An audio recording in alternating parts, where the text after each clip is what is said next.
Então vamos lá, galera. De volta aqui, como nós vimos, 1000 bytes não são igual, né, a 1 kbyte. Não está dentro daquela lógica.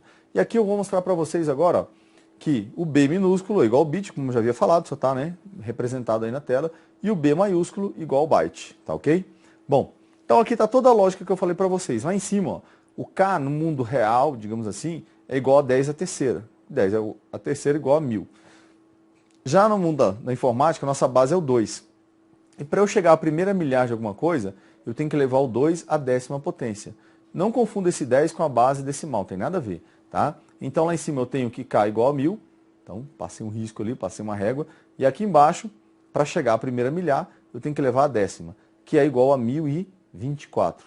Então, veja só, na informática, o K vale, já precisa saber toda essa lógica, não precisa, tá?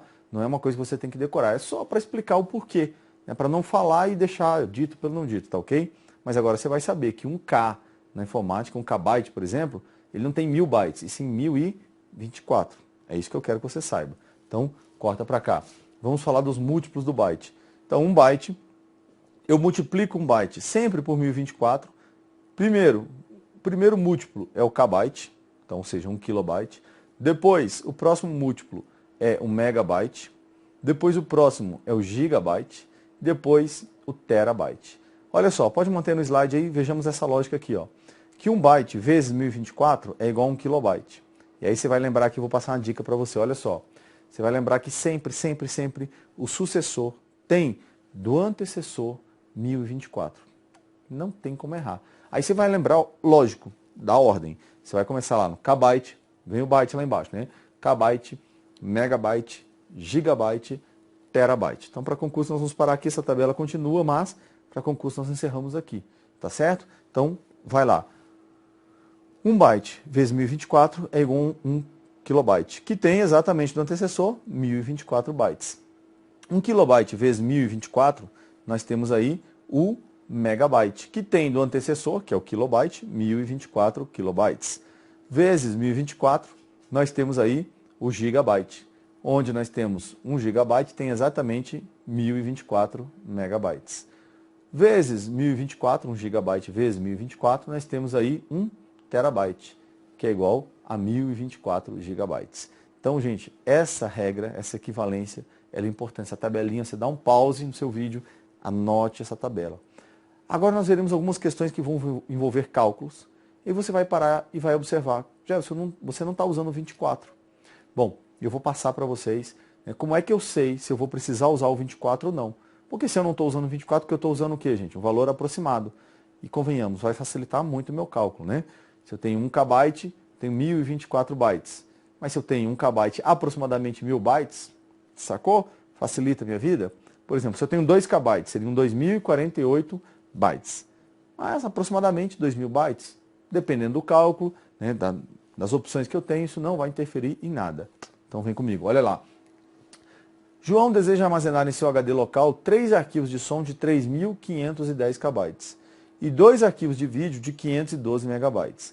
Ao verificar o espaço disponível para armazenar arquivos no seu HD, ele chegou à conclusão de que somente conseguiria armazenar 3 arquivos de som e 1 arquivo de vídeo. Qual é o espaço disponível no HD local de João? Então veja só, galera. Ele tem ali 3 arquivos de som, mas ele só consegue armazenar 2. Então, é como se eu pegasse produtos no mercado, 3 produtos ali, né? 3 produtos quaisquer e outros 2 produtos. E ao juntar tudo, eu abro a carteira e vejo que eu não tenho dinheiro para levar tudo. Eu só tenho dinheiro para levar 2 dos primeiros que eu peguei e 1 do outro lá, por exemplo. Então, peraí, quanto é que eu tenho na carteira? Qual é o espaço, nesse caso agora, que ele quer saber, que eu tenho disponível para armazenamento, certo? Então vamos ver aqui como é que nós vamos fazer essa análise. Vem comigo. Primeiro a gente começa vendo aqui que eu tenho 3 arquivos de som de 3.510 kbytes cada um.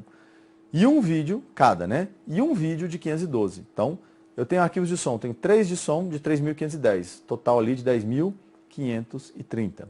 Eu tenho um arquivo de vídeo de 512 megabytes, né? E mais o arquivo de som, então 512 mais 10.530, eu vou ter que fazer o seguinte.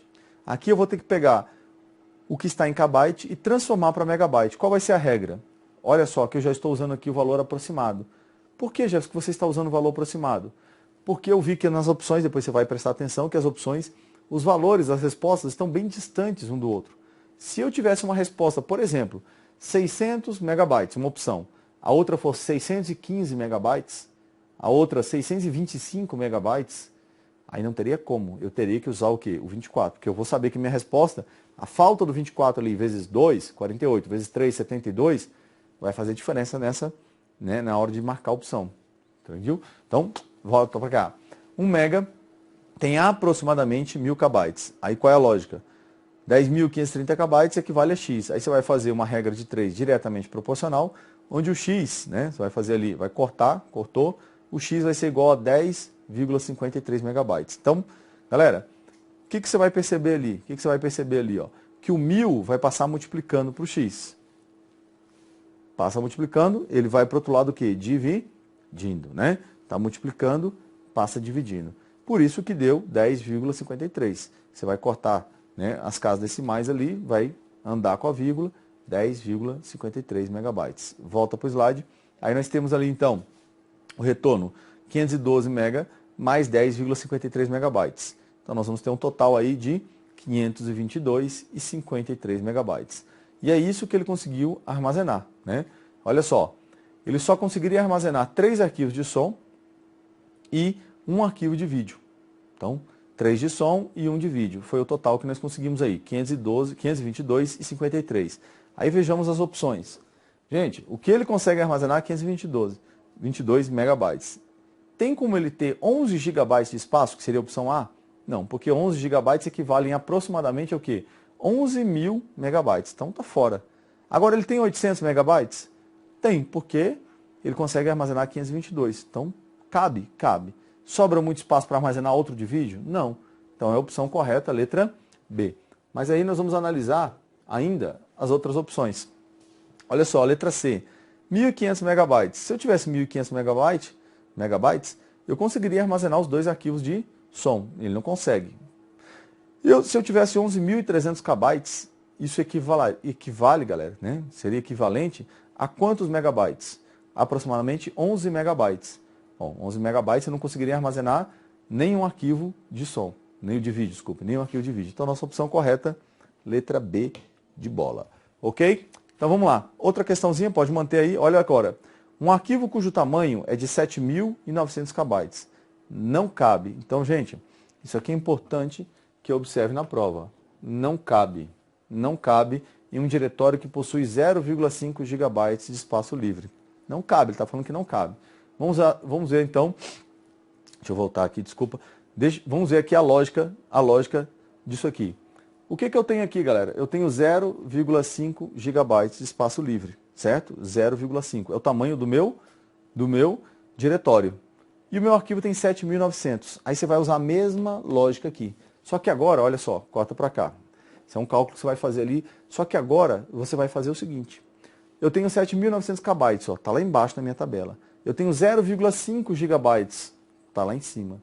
O que eu vou fazer? Eu vou trazer os dois para megabyte. Então vamos fazer o cálculo aqui, corta para cá. Vamos pegar o espaço aqui e vamos dividir o espaço aqui para que a gente faça o cálculo. De um lado do arquivo, que é 7.900 kbytes, e do outro lado a gente possa fazer, certo? O cálculo, só não repara na letra, porque escrever com essa caneta não é legal.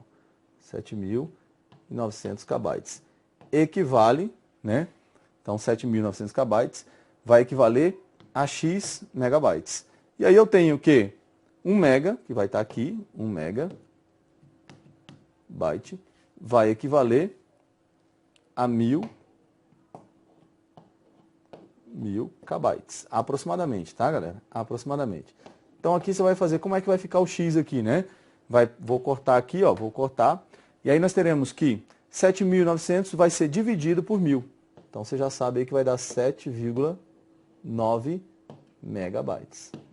A letra ficou horrível, mas dá para ver. Então isso aqui, só para lembrar aqui, eu vou colocar aqui, ó, esse aqui é o tamanho do nosso arquivo, tá? E agora eu vou fazer aqui o diretório. Então, o diretório. Vamos lá. O diretório tem 0,5 GB. Aí eu vou lembrar que 1 GB, ele tem aproximadamente 1.000 megabytes. Aí eu tenho o que aqui? Eu tenho que 0,5, vou cortar aqui, 0,5 gigabytes equivalem a X megabytes. Bom, vou cortar o giga, que não me interessa mais, cortei o giga. Eu vou ter que X vai ser igual. Aí aqui, galera, você sabe que 0,5 equivale a 1 sobre 2, vezes 1000. Então você vai fazer o que, na verdade? Você vai dividir o 1000 por 2. Você vai ter aqui 500 megabytes. Esse aqui é o tamanho do diretório. Olha só o que ele diz, galera. Ele está me dizendo aqui que um arquivo de 7,9 megabytes não cabe em um diretório de 500 megabytes. E qual é a lógica? Cabe ou não cabe? Lógico que cabe. Então o item está errado. Você vai chegar lá e colocar o item errado. Eu vou até marcar para vocês aqui, né, para não ter dúvida aqui em cima, você colocaria na prova item errado. Tranquilo? E a letra ficou horrível. Não é bonita não, galera. Não estou falando que a minha letra é bonita, não. Eu sei que tem professores, né, que gravam aula, fica tudo bonitinho e tal. A minha letra já não é bonita. Isso aqui só piorou um pouquinho mais, só para, né, quem já teve aula comigo, viu no quadro, falou, realmente, Jeff, sua letra... Mas enfim, vamos parar com isso aqui, não é nosso objetivo aqui. Volta para lá e vamos continuar nosso estudo. Vamos analisar agora aí, se você estiver anotando, você vai colocar aí os principais componentes internos do computador. Então, o que nós estamos falando aqui? Nós estamos falando de hardware. E o primeiro deles aí, você vai anotar aí a placa-mãe. Tá? Então, o que é a placa-mãe, gente? Ela é o maior circuito interno do computador, onde são conectados todos os demais dispositivos. Então, eu tenho a memória do computador vai estar ali, o processador vai estar ali, o teclado vai ser conectado ali, o mouse vai ser conectado ali, a placa de vídeo ali, enfim, né? O disco rígido, todo mundo vai se integrar direto ou indiretamente à placa-mãe do computador, tá certo? Vamos então fazer aqui uma análise sobre a placa-mãe. Primeiramente o local, aqui eu estou mostrando obviamente um computador do tipo desktop, né? Um computador normal, entre aspas.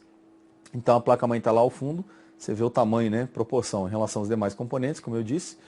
E agora você vai anotar aí o que são slots, essa palavrinha que apareceu para você na setinha aí, alguns exemplos de slots. Então a tradução, gente, de slot é buraco. É feio, mas é buraco. Então buraco onde eu conecto alguma coisa, tá? Então slots são os locais onde eu posso conectar, por exemplo, placa de vídeo, as memórias, o processador, que vai ter um nome específico para o slot do processador. Nós veremos aqui que vai ser o socket. Tá ok? Então corta aqui, vamos analisar aqui, ó. Então, o socket é o slot do processador, tá certo? Bom, vamos lá, vamos continuar a nossa análise, anotando agora aí o que são barramentos. Então, os barramentos, eles estão por toda a placa-mãe, tanto na frente quanto no verso. Essa imagem aqui mostra o verso, lógico que ampliado, né? Bem ampliado. Então, você vai anotar aí que os barramentos são fios impressos na placa-mãe, por onde vão trafegar energia e ou dados, né? E ou dados. Bom, então, o que eu tenho ali, galera? Eu tenho como se fossem estradas, né? Por onde eu vou levar meus dados, buscar meus dados e alimentar os dispositivos, ou seja, passar energia também, tá ok? Vamos lá, continuar a nossa análise aí. Aí você vai colocar agora aí as principais portas da placa-mãe. Então, aqui eu estou mostrando o fundo do gabinete para vocês, para mostrar onde estão essas portas, e aí vamos fazer a nossa análise aí. Começando pelas portas PS2. Então, você vai colocar aí que elas são utilizadas para conectar teclado e mouse, tá ok? Teclado e mouse, portas PS2. Depois vem as portas USB. Olha o símbolo do USB. Por que você está falando, Jefferson? Olha o símbolo do USB. Porque é importante, meu amigo. Né? Você vai se preparar para o concurso aí. Várias bancas já cobraram em questões o símbolo do USB e de outras tecnologias também, né? De outras tecnologias. Então está aqui a simbologia do USB, que é a porta universal, né? De comunicação universal. A sigla USB significa isso. Bom, qual é o objetivo do USB? Foi exponenciar aquela tecnologia do plug and play. Antigamente, não sei se alguém lembra aí, para você conectar e desconectar um dispositivo do computador, você tinha que desligar o computador. Jefferson, isso acontecia? Sim. Parece absurdo nos dias atuais, né? Hoje com USB você conecta e desconecta o dispositivo sem a necessidade de desligar. E as portas USB estão por tudo que é lado. Aqui no USB hoje nós estamos atualmente nas portas USB 3.0, são as mais rápidas que nós temos, né?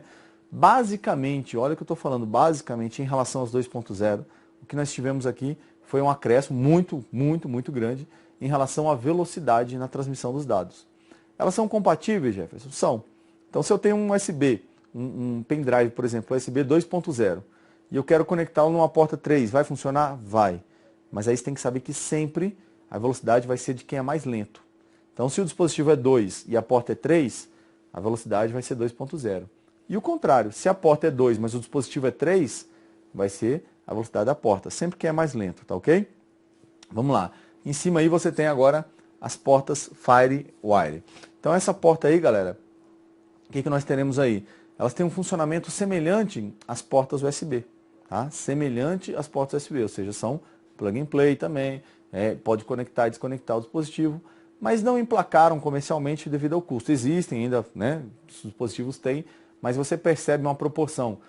Algumas placas-mãe nem tem porta FireWire, mas tem 5, 6, 7, hoje 10 portas USB, não é verdade? Bom, mas não é o nosso mérito aqui de analisar isso. Sabendo que ela tem um funcionamento semelhante à porta USB, para nós aqui é o suficiente. Cai muito pouco com o custo, tá certo? Vamos lá. Passando aqui, dá uma olhada na questão. A porta padrão que corresponde ao símbolo representado na figura acima, utilizada para a conexão de pendrive em um computador, é denominada. Então você vai olhar, bom, a porta a qual ele está se referindo, dá para saber quem é, mas o símbolo nem todos conhecem, né? Então nós temos aí o símbolo para a porta USB, tá ok? USB, belezinha? Vou dar uma piscadinha aí. Agora vamos falar do processador ou UCP, né? Que pode ser a sigla aí CPU, que é em inglês, ou CP, que é a sigla em português, para Unidade Central de Processamento. Bom, e aí fica bem claro, quando eu estou falando do processador, lembra daquele papel de processamento, entrada, processamento? Então o processador ele vai fazer o que, gente? Processar, né? Ele é responsável pelo processamento. Agora vejamos aqui alguns detalhes que eu tenho que saber sobre o processador. Corta para cá, vamos lá. Primeiro você vai colocar aí os principais fabricantes. Então eu vou circular para você aqui para te ajudar. Ó, AMD e Intel, tá? Então esses dois caras aí que eu circulei para vocês são os principais fabricantes. Já tivemos questões de prova cobrando isso. Vamos ver aqui outra característica dos processadores. Você vai notar aí que a velocidade deles é medida em Hz. Então observa o símbolozinho aí, galera. HZ, tá? Então o símbolo HZ, o que é Hertz? Hertz é uma unidade de frequência que mede, que afere quantas vezes alguma coisa acontece no intervalo de 1 segundo. Um exemplo bem esdrúxulo para você aqui. Suponha que eu peça que você pisque os olhos, né, no intervalo de 1 segundo. Então eu marco, vai. E a pessoa piscou os olhos 3 vezes. Então a frequência com que ela pisca os olhos é de 3 Hz. Aí você vai pegar e analisar um processador, por exemplo, vamos voltar no tempo aqui, né? Vamos voltar lá em 1997. Um processador de 200 MHz. 200 mega de milhão, não é isso? 200 milhões de hertz. Jefferson, então ele faz 200 milhões de instruções de processamentos no segundo? Não. Ele é capaz de calcular 200 milhões de alguma coisa em 1 segundo. Mas não quer dizer que ele vai processar alguma coisa, 200 milhões de alguma coisa, em 1 segundo. Como é que seria isso, Jefferson? Pense você o seguinte, para executar uma determinada tarefa, por exemplo, pintar uma parede, né? Essa parede aqui eu tenho no fundo aqui, grão online aqui, né?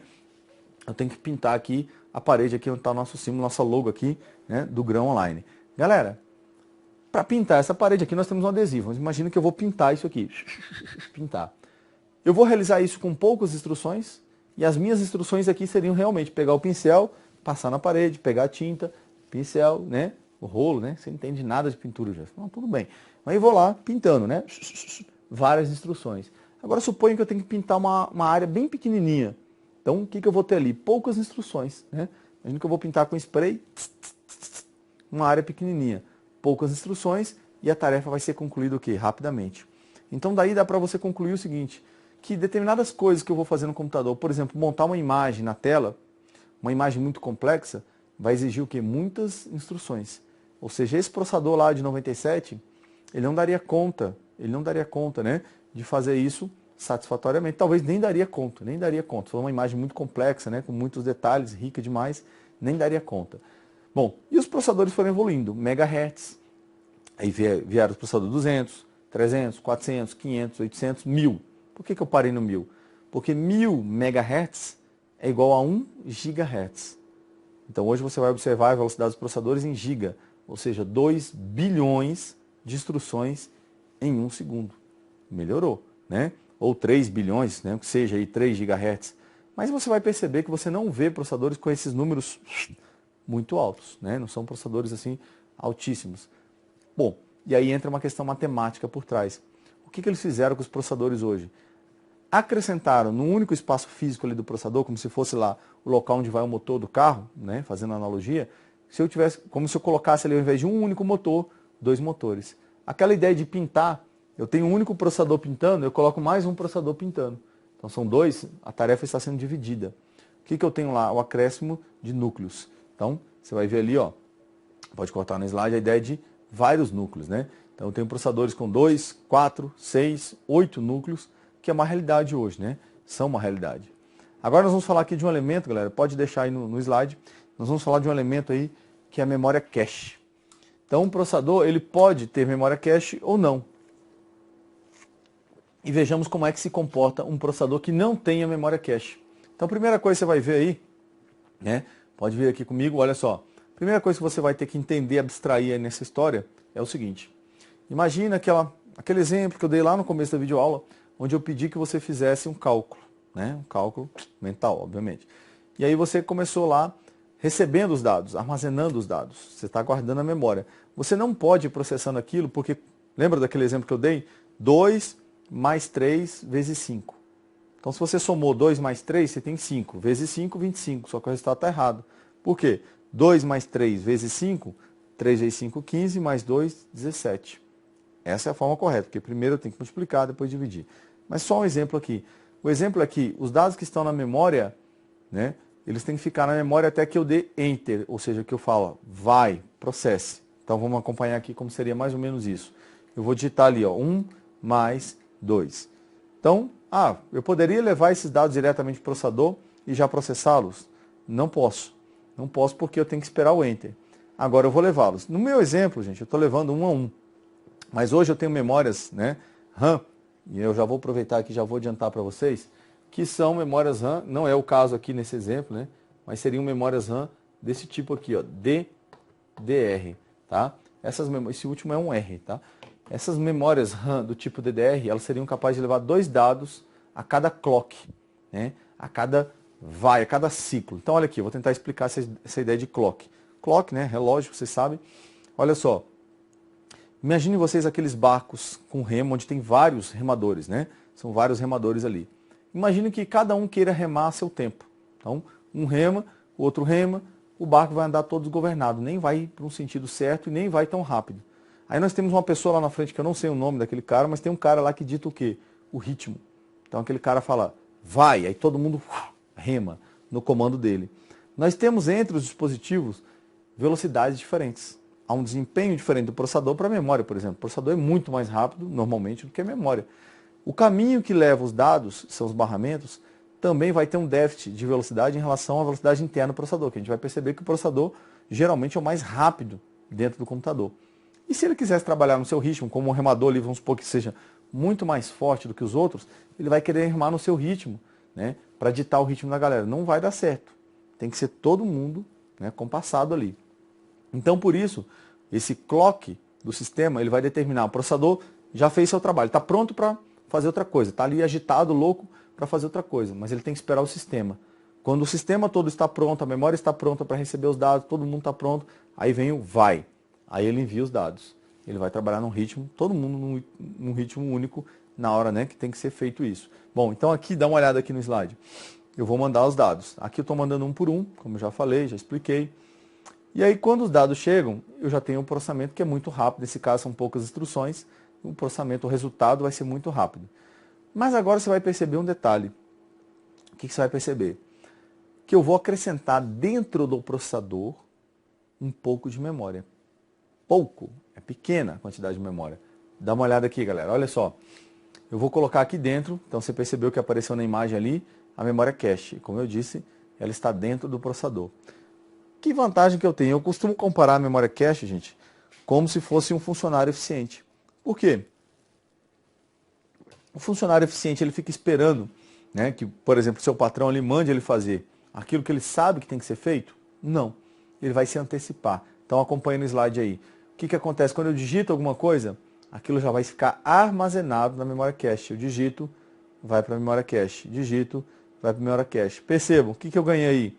Ganhei tempo, né? O resultado ele vai vir muito mais rápido.